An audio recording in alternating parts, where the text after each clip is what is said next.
दिल में सुकून नहीं है, इत्मीनान नहीं है, तसल्ली नहीं है।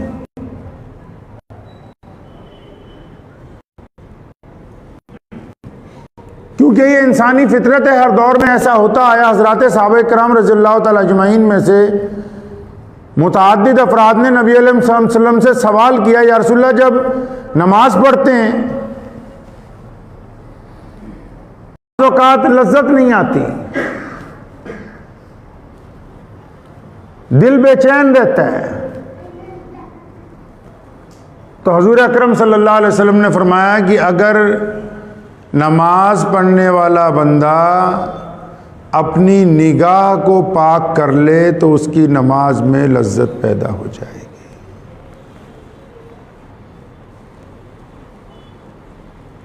अगर निगाह पाक नहीं है तो फिर दिल और दिमाग पाक नहीं हो सकते। ज़ाहिरी तौर पर अगर हम चाहते हैं कि हमारे कपड़े बेदाग रहें तो हमारा दिल भी तो चाहता है कि वो भी बेदाग रहे, लेकिन हमारा दिल भरा हुआ है बुराइयों के साथ, कीने के साथ, बदमाशियों के साथ, अय्याशियों के इरादों के साथ, चोरियों के साथ, डाकों के साथ, जिना के इरादों के साथ, हरामखोरी के साथ। ये भर गया है बुरी तरह और मुतासिर हो गया है, और इस हद तक मुतासिर हुआ है कि रात को हम जब बिस्तर पर लेटते हैं नींद नहीं आती। बड़ी जद्दोजहद के बाद जब नींद आती है तो सुबह को जब आंख खुलती है तो ऐसे लगता है कि सोने से ज्यादा और थक गया। जिस्म पहले से ज्यादा थका हुआ महसूस होता है। डॉक्टर से दवाइयां ले रहे हैं, उससे असर नहीं हो रहा है। बाबों से जाके तवीज़ ले रहे हैं, उससे भी असर नहीं हो रहा है। टोटके कर रहे हैं, फर्क नहीं पड़ता है। क्योंकि रसूल अकरम सल्लल्लाहु अलैहि वसल्लम ने तो हमें फितरत का दीन अता फरमाया, इसीलिए तो कहा कि दिलों का इत्मीनान जो है वो अल्लाह तबारक व तआला के जिक्र में है, अल्लाह के जिक्र में।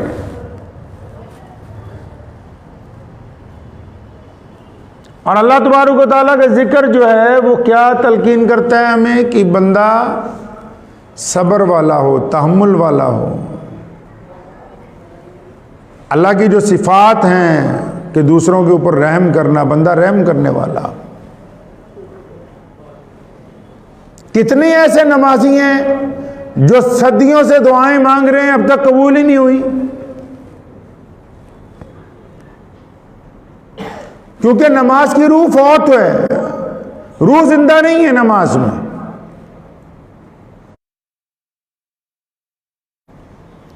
अच्छा, जब तक किसी काम की रूह जिंदा नहीं होगी वो काम तकमील को पहुंचेगा ही नहीं। इंसान के अंदर जिस्म में रूह है, अब ये रूह जिंदा है तो हम चल फिर रहे हैं, गुफ्तगू कर रहे हैं, बातें कर रहे हैं। जिस दिन ये रूह निकल गई बस जिस्म मुर्दा है,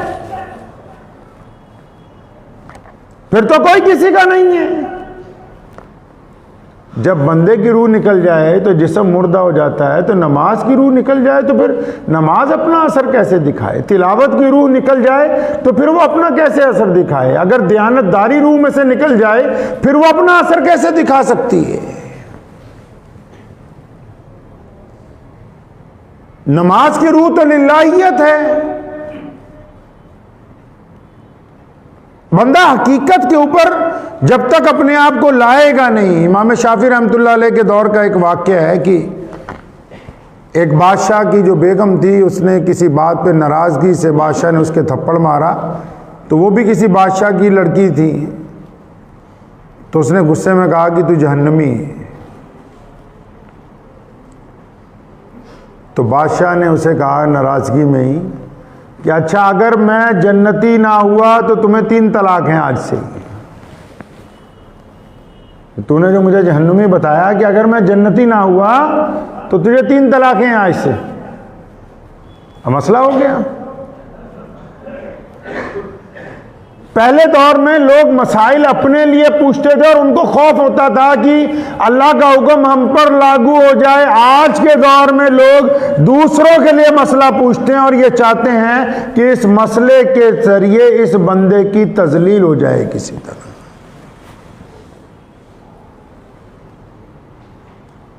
अब बादशाह को बड़ी फिक्र हुई कि देखो, नाराज़गी में बीवी ने मुझे जहन्नुमी कहा, मैंने कहा कि अगर मैं जन्नती ना हुआ तो तुझे 3 तलाक़ें, अब तो मामला ख़राब हो गया है सारा। बड़े मौलवियों को बुलाया, किसी ने हाथ नहीं डाला। वो कहते कैसे तुझे सर्टिफिकेट दे दे कि तू जन्नती है। अब जब तक सर्टिफिकेट ना मिल जाए जन्नती होने का तो निकाह बाकी नहीं रहता। तो इमाम शाफी रहमतुल्लाह अलैह के पास पहुंचे, जाके इमाम साहब को पूरा किस्सा सुनाया कि हज़रत ऐसे ऐसे मामला हो गया। तो हज़रत ने कहा तुमसे अलहदा बात होगी। कमरे में हुजरे में ले गए। बादशाह से पूछा कि तुम अल्लाह से कभी डरे हो? कोई वक्त ऐसा आया कि जब तुम्हें डर लगा हो अल्लाह की ज़ात से और तुमने कोई गुनाह छोड़ दिया हो? आजकल भी और पहले भी ज्यादातर लोग अल्लाह से नहीं डरते थे, लोग लोगों से डरते हैं कि अच्छा हमारी फलां गुनाह देखेंगे तो लोग क्या कहेंगे, इसलिए गुनाह करने के लिए सफर करना पड़ता है, गुनाह करने के लिए छुपना पड़ता है ताकि लोगों को पता लगेगा, फिर क्या हो जाएगा जी मामला खराब है सारा। तो बादशाह को इमाम शाफी रहमतुल्लाह अलैह ने पूछा कि कभी अल्लाह से डरे हो?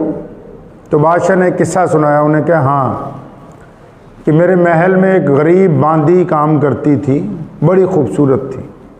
कहते एक दिन मैं पहुंचा, जब अपने कमरे में वो सफाई कर रही थी तो मैंने जिना के इरादे से दरवाज़ा बंद कर लिया, और क्योंकि मैं बादशाह हूं तो मुझे तो कोई पुलिस नहीं पकड़ सकती, और अपने ही महल में हूं, यहां मेरे अलावा किसी का राज नहीं चलता, कोई देख भी ले मुझे कोई परवाह नहीं है। तो कहने लगा, जब मैंने उसका बाजू पकड़ने लगा तो इस खातून ने कहा कि ये बादशाह, क्या तुझे अल्लाह से डर नहीं लगता कि तू मेरे साथ गुनाह का इरादा रखता है, तू अल्लाह से नहीं डरता? तो बादशाह ने इतनी बात सुनने के बाद बादशाह पर खौफ तारी हो गया और उसने उस खातून को कहा, बेशक मैं अल्लाह से डरता हूं और मैं तुमसे अपने इस इरादे की माफी मांगता हूं। कहता मैंने बादशाह होने के बावजूद अल्लाह के खौफ से उस लड़की से माफी मांगी। उस वक्त कोई हमारे दरमियान मौजूद नहीं था। मैंने ये समझ के माफ़ी मांगी कि मेरा रब मुझसे नाराज़ ना हो जाए, अल्लाह का गज़ब मुझ पर नाजिल ना हो जाए। कहता फिर मैंने जब उससे माफ़ी मांगी, उसने मुझे माफ़ कर दिया, तो मैंने दरवाज़ा खोला और वो लड़की अपने घर को चली गई। इमाम शाफी रहमतुल्लाह अलैह ने जब ये सुना, फरमाया ज़रा उठ के खड़े हो जाइए। बादशाह उठ के खड़े हुए, उसको अपने सीने से लगाया। फरमाया रसूलुल्लाह सल्लल्लाहु अलैहि वसल्लम ने फरमाया कि जो तन्हाई में अपने रब से डर गया उसके लिए 2 जन्नतों का वादा है अल्लाह की तरफ से। जो गुनाह पे कुदरत रखने के बावजूद अल्लाह से खौफ खा गया कि नहीं मेरा रब मुझसे नाराज हो जाएगा, मेरा रब मुझसे राजी रहना चाहिए, 2 जन्नतों का वादा है।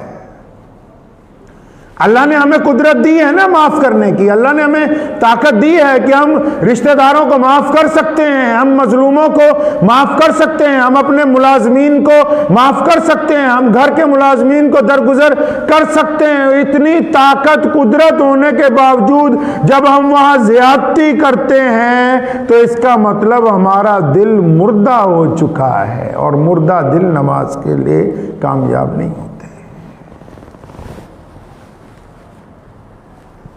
भाई बहन जब 50 साल के हो जाते हैं ना, तो उनके बच्चों की शादी का दौर शुरू होता है। बड़ी बहन 60 साल की होती है और मिन्नतें करती है कि भाई जी आ जाना, तुम्हारे भांजे का निकाह है। नहीं नहीं, क्योंकि तेरे मियाँ ने मेरे साथ फलां दौर में बदतमीज़ी की थी, मैं किसी कीमत पे नहीं आऊँगा, ताकि रिश्तेदारों को पता लगे कि हमारी तुम्हारी बनती नहीं है, तुम्हारी बेइज्जती हो। मौके आते हैं, आपके पास मौका आता है लोगों को माफ करने का, फिर भी नहीं करते, हकीकत को नहीं तस्लीम करते। मूसा अलैहिस्सलाम के पास मलकुल मौत पहुंचे कि आपकी रूह कब्ज करने आए हो, एक रपट मारा मुंह पे, फरिश्ते की आंख निकल गई। कित्थों आ गया मेरी रूह कब्ज करने, भाग गया फरिश्ता वापस। अल्लाह ताला को जाके कहा कि अल्लाह जी वो जो आपके दोस्त हैं जिनसे आप बातें करते हो तो बड़े नाराज़ हुए और इतनी ज़ोर से मारा मेरी तो आँख हिल गई। फरमाया अच्छा जाओ वापस, मूसा को जाके कहो कि वो जो घोड़ा होता है, दुम्बा, जो बड़े जानवर हैं, किसी एक की पुष्ट पे हाथ रखें और उस हाथ के नीचे जितने बाल आ जाएंगे हर एक बाल के बदले 1000 साल की उम्र देंगे, हर एक बाल के बदले। अब अंदाजा लगा लो बाल कितने होते हैं, अगर एक हाथ ऊपर फेर दे कई 100 बाल होंगे नीचे, तो उतने साल जिंदगी और बढ़ा दी जाएगी। जब पैगाम पहुंचा, अल्लाह के नबी है ना, और फरमाया अच्छा इतनी उम्र बढ़ जाएगी उसके बाद क्या होगा, तो फिर इसने कहा जाना तो उसके बाद भी है। फरमाया फिर इनके ऊपर हाथ फेरने की क्या जरूरत है, जब बाद में भी जाना है तो अभी जाना बेहतर नहीं है उससे ज्यादा। लोग दर हकीकत मौत को भूल बैठे। जुल्म और ज्यादती की इंतहा, नमाजों में लज्जत खत्म, इबादत के अंदर लज्जत खत्म। लोग नमाज पढ़ते हैं, इमाम की गलतियां तलाश करते हैं। नमाज पढ़ते हैं, अपने दाएं बाएं तरफ वालों को देखते रहते हैं कि इसने नमाज सही पढ़ी कि नहीं पढ़ी। अल्लाह के बंदे, तुझे यहां फरिश्ता बना के भेजा कि तू तय करता फिरे किसकी नमाज हो रही किसकी नहीं हो रही। कई नमाज पढ़ के पीछे को ऐसे देखेंगे भाई कौन कौन आया कौन कौन नहीं, वो तुझे रजिस्टर पकड़ा रखा है। तो इससे पूछना है अल्लाह ताला ने कि हाँ अब्दुल रहीम बताना कौन कौन आया था कौन कौन नहीं आया था। जिनकी अपनी नहीं होती वो दूसरों पर निगाह रखते हैं, जिनके अपने दिल साफ नहीं, जो नमाज में नमाजियों की बुराई मांगते हो, जिनकी नमाज में ये इरादे हो कि फला आदमी का काम ना बन जाए, तो उनकी नमाज किस तरह कबूल हो सकती है। दिल जंग आलूदा हो गए हैं, जिस्म का सरदार है दिल, जंग आलूदा हो गया है। नमाजें मुंह पर मारी जाती हैं जो लोगों का दिल तोड़ते हैं। आप चले जाएं घरेलू हिंसा के कितने मुकदमे हमारे मुल्क में, बाहर के मुल्कों में चले जाएं कि घरों के अंदर लड़ाई हो गई, कौन दूसरों को परेशान कर रहा है कि बाहर से कोई आतंकवादी आ गया, किसी ने बाहर से हमला कर दिया या किसी ने बाहर से आके इन पर गोली चला दी। नहीं, घर के अफराद ने घर के अफराद का जीना हराम कर रखा है। हम चाहते हैं कि हमारी बेटी खुश रहे, दूसरे की बेटी खुश ना रहे। हम चाहते हैं कि हम खुश रहे, हमारा भाई खुश ना रहे। हम चाहते हैं हमारी औलाद अच्छा खाए, हमारे भाई की औलाद अच्छा ना खाए। ये जो नीयतों का फतूर है ना, तभी तो इमाम बुखारी रहमतुल्लाह अलैह पे अल्लाह ताला करोड़ों रहमतें नाजिल फरमाए। हजूर अकरम सल्लल्लाहु अलैहि वसल्लम की कई हजार अहादीस जमा की और उन अहादीस की जब दर्जा बंदी की गई, उनकी जब तरतीब लगाई कि पहले हदीस कौन से लिखे हैं, तो इमाम बुखारी ने जो नबी अलैहिस्सलाम का फरमान सबसे पहले बुखारी शरीफ में दर्ज किया। फरमाया औ कमा क़ाल नबी सल्लल्लाहु अलैहि वसल्लम इन्नमल आमालु बिन्नियात, के अल्लाह फरमाते हैं कि बंदे के आमाल दारो मदार जो है नीयत के ऊपर लगे हुए हैं। नीयतें नापाक हैं, चेहरे पाक हैं, तनाइयां नापाक हैं, मजलिस आबाद है। वो वली थोड़ी है। हम धोखा दे रहे हैं, किसको धोखा दे रहे हैं? अल्लाह को धोखा दे रहे हैं? बिल्कुल नहीं, हम तो अल्लाह को धोखा दे नहीं सकते, लोगों को धोखा दे रहे हैं। अगर इनको धोखा देंगे तो हमें क्या हासिल होने वाला है? धोखा किसको दे रहे हैं हम? धोखा हम अपने आप को दे रहे हैं। डॉक्टर अगर आपको कहता है फलां चीज ना खाओ, आपके जिस्म को नुकसान होगा, तो 10 आदमी कहते हैं मत खाओ, फिर भी आप अगर छुप के खा लें तो आपने किसको धोखा दिया? अपने माँ बाप को दिया, भाई बहनों को दिया, अल्लाह को दिया? नहीं नहीं, आपने अपने आप को धोखा दिया है। आप खुद अपने आप से बदबयानती कर रहे हैं। अपने दिलों को पाक करना होगा हर हालत के अंदर, चाहे आप किसी भी माशरे में हैं, किसी भी समाज में हैं, आप किसी भी जात में हैं, किसी भी नस्ल में, जब तक आपका दिल पाक नहीं होगा जिंदगी में लज्जत नहीं आएगी। कोई आपको एक गाली देता है, सारी रात सोचते रहते हो सवेरे यदि बेइज्जती कितना करनी है भाई। अल्लाह ताला को माफ़ करने वाले लोग पसंद हैं और दिल का सुकून भी माफ़ करने के अंदर है। बदला लेने वाला बंदा बड़ा नहीं हो सकता, और कहां तक बदला ले सकेगा वो बंदा? वही अच्छा है जो माफ करने का मादा रखता हो। जो आदमी आपसे झुक के मिल रहा है, इसका मतलब वो कमजोर नहीं है, डरपोक नहीं है।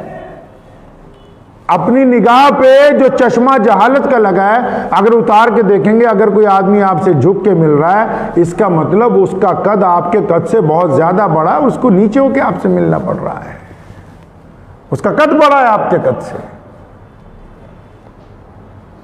तो हम अपना कद ना बुलंद करें। इंसानों में अफजल कौन है? सहाबा किराम ने बारहा नबी अलैहिस्सलाम से पूछा, या रसूलल्लाह इंसानों में अफजल कौन है? फरमाया जिसका दिल पाक है और जिसकी जुबान नरम है, वो इंसानों के अंदर अफजल है। बाद लोग गुफ्तगू करते हैं, उनका इरादा होता है सामने वाले के दिल को जला दें। 24 घंटे सोचते हैं कि इसको ताना दें, इसके गुनाह की वजह से इसको बदनाम करें किसी तरह। आपके बदनाम करने से कोई बदनाम नहीं होगा, आपके इज्जत देने से कोई इज्जतदार नहीं बन सकता। वो अल्लाह तबारक व तआला के पास कुंजियां रखी हुई हैं इज्जत और जिल्लत की। अल्लाह बेहतर जानते हैं किसको क्या देना है, किसको क्या नहीं देना। ऐसे बंदों को ताना देना जो पहले से गुनाहों में मुलव्विस हों, फिर उन्हें तड़पाने की कोशिश करना। फरमाया वैलुल लिकुल्ली हुमज़तिल लुमज़ा, वैल और तबाही है उन लोगों के लिए जो दूसरों के ऐब तलाश करते हैं, फिर वो उन ऐबों को दूसरों तक पहुंचाते हैं। ये दिलों की जो बुज़दिली है, दिलों की जो जंग आलूदगी है, इसने नमाजों में लज्जत खत्म कर दी। इसने कारोबार में दौलत तो आई, बरकत नहीं आई। घर में ऐशो आराम का सामान तो आया, सुकून नहीं आया है। अगर आप सुकून चाहते हैं तो जाहिरी लिबास की तरह दिल का कूड़ा करकट साफ करना होगा। दिल में से चुगलियों का मादा, दिल में से बुराइयों का मादा, दिल में से गंदे इरादों का मादा, दिल में से हरामखोरी का इरादा, दिल में से दूसरों को जलील करने का, इन इरादों को निकालना होगा बाहर। नबी अलैहिस्सलाम ने सहाबा से फरमाया दरवाजे की तरफ देखो, जो अंदर आ रहा है जन्नती है वो। एक साहब आए, उनकी दाढ़ी से वजू का पानी टपक रहा था, जूते उतार के हाथ में पकड़े हुए, तब हैरान रह गया कि अच्छा ये जन्नती है। दूसरे दिन फिर अचानक सल्लल्लाहु अलैहि वसल्लम फरमाया जो आने वाला जन्नती है, फिर वही। तीसरे दिन भी वही। एक साहबी कहते मैं पीछे पीछे लग गया, उनके घर पहुंच गया। उनके कहा चाचा अब्बा से लड़ाई हो गई थी, एक रात आप क्या रहना चाहता हूँ। सो गए। सारी रात देखा भी ये तो रात को कुछ भी नहीं इबादत करते। फजर के वक्त इत्मीनान से उठते हैं, वजू करते हैं, नमाज पढ़ते हैं, खेतों में काम करते हैं। 3 दिन रात जाने लगे, कहने लगे चचा मैं तो इसलिए चक्कर में आया था, रसूलुल्लाह ने फरमाया कि आप जन्नती हैं, लेकिन तुम काम ऐसा कौन सा करते हो? 5 नमाजें वक्त पर पढ़ते हो, खेती करते हो, काम करते हो, मस्जिद नबी में जाते हो, तो रात को तो तुम कोई बैठ के अल्लाह अल्लाह नहीं करते, जन्नती कैसे बन गए? फरमाया बेटा मेरा दिल दुनिया के तमाम इंसानों के लिए पाक है, मेरे दिल में किसी के लिए कोई बुराई नहीं। अल्लाह के लिए दोस्ती है, अल्लाह के लिए ही दुश्मनी है, बस दिल पाक है बिल्कुल। इसी वजह से रसूलुल्लाह सल्लल्लाहु अलैहि वसल्लम ने खुशखबरी सुनाई कि ये बंदा जन्नती है क्योंकि इसका दिल पाक है। अब हम जो मर्जी करते रहें दुनिया के अंदर, जब तक ये दिल पाक नहीं होगा वजू मुकम्मल नहीं होगा, नमाज में लज्जत नहीं होगी। दूसरों की फिक्र बाद में, अपनी फिक्र पहले करें। करेंगे जी इंशाअल्लाह। अपनी फिक्र करें पहले, अपने दिल को अच्छा करें। इस दिल में से अपने भाइयों की बुराई, अपने अजीज़ व अकारिब की बुराई, अपने दोस्तों की बुराई, रिश्तेदारों की बुराई, दीगर मज़हब के लोगों के मुतालिक जो गलत फहमियाँ हैं, वो बुराइयाँ जो दिल में कूड़ा करकट भर रखा है, इसको निकालिए तो ये दिल थोड़ा बहादुर हो जाएगा। इसमें थोड़ी हिम्मत आएगी, और हिम्मत आएगी इसकी नमाज तकमील तक पहुँचेगी। जब अच्छी नमाज पढ़ेगा तब ये सच बोलेगा, और फिर ये सच गरीबों को गाली देने के लिए नहीं बोलेगा, फिर ये वक्त के हुक्मरान का गिरबान पकड़ेगा। ये बुज़दिली भी तो इसीलिए ना क्योंकि दिल कमजोर है। हक बात भी तो इसीलिए नहीं निकल रही कि दिल के अंदर दोगलापन है। ये लोगों के सामने नमाजी है, घर के अंदर नमाजी नहीं है। लोगों के दरमियान दयानतदार है, घर के अंदर दयानतदार नहीं है। लोगों की मजलिस में ये अल्लाह वाला है, तन्हाई की मजलिस में ये नापाक काम करता है। इसकी जब तक ज़ाहिरी और बातनी सूरत एक जैसी नहीं हो जाएगी तब तक अल्लाह की मदद नहीं आ सकती। तो वक्त भी हो गया है, दुआ कीजिए अल्लाह ताला मुझे भी और आप सबको भी हमें अपना दिल साफ़ करने की तौफीक अता फरमाए और इन बातों पे अमल की तौफीक अता फरमाए। व आखिर दावाना अनिल हम्दुलिल्लाहि रब्बिल। मुझे उम्मीद है कि आपको ये वीडियो पसंद आई होगी। अगर पसंद आई हो तो ये आप अपने दोस्तों के साथ शेयर करें और इस चैनल को सब्सक्राइब ज़रूर करें।